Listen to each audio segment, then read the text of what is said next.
On retrouvera le Jourdain plusieurs fois dans la Bible. On retrouve le Jourdain avec les miracles d'Élie et d'Élisée.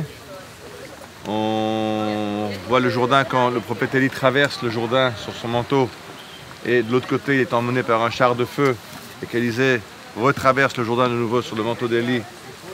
On trouvera le Jourdain dans l'histoire de Naaman, chef de l'armée d'Aram, qui était lépreux et dont la servante juive le dit à sa maîtresse qu'il aille consulter le prophète en Israël et il sera guéri. Et quand Naaman arrive chez Élisée, qui lui dit « plonge-toi 7 fois dans le Jourdain, tu seras guéri », il rentre dans une colère profonde. Comment ça se fait? Il y a des rivières bien plus importantes à Damas, mais ses serviteurs lui disent « qu'est-ce qu'il a demandé de te plonger dans le Jourdain ?» Il se plonge dans le Jourdain et il est guéri de sa lèpre. Donc le Jourdain est un endroit très important déjà depuis toujours. Et aujourd'hui, c'est une frontière, je dis de l'autre côté, c'est la Jordanie.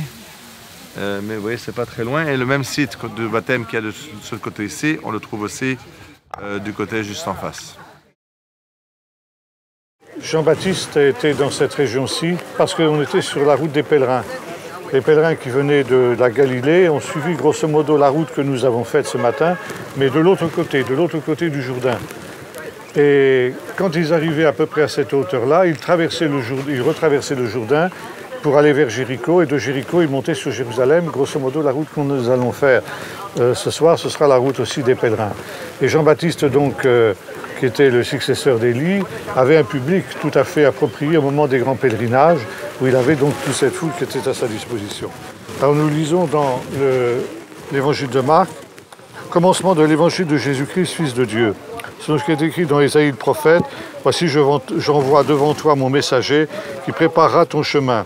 C'est la voix de celui qui crie dans le désert, « Préparez le chemin du Seigneur, aplanissez ses sentiers. » Jean parut, baptisant dans le désert et prêchant le baptême de la repentance pour le pardon des péchés. Tout le peuple de Judée et tous les habitants de Jérusalem se rendaient auprès de lui et confessant leurs péchés, ils se faisaient baptiser par lui dans les eaux du Jourdain. Jean avait un vêtement de poil de chameau, une ceinture de cuir autour des reins. Il se nourrissait de sauterelles et de miel sauvage. Il prêchait en disant « Il vient après moi, celui qui est plus puissant que moi. Je ne suis pas digne de délier en me baissant la courroie de ses souliers. Moi, je vous ai baptisé dans l'eau, et lui, il vous baptisera dans le Saint-Esprit. » En ce temps-là, Jésus vint de Nazareth en Galilée. Il fut baptisé par Jean dans le Jourdain. Au moment où il sortait de l'eau, il vit le ciel s'ouvrir, et l'Esprit descendre sur lui comme une colombe. Et une voix fit entendre des cieux ces paroles, « Tu es mon Fils bien-aimé, en toi j'ai mis toute mon affection. » Aussitôt l'Esprit poussa Jésus dans le désert, il passa 40 jours tenté par Satan, il était avec les bêtes sauvages et des anges le servaient. On montre encore la montagne sur laquelle Jésus a été emmené par Satan, qui lui a montré tous les royaumes de la terre au moment de la tentation, donc dans le désert qui est juste ici à côté de Jéricho.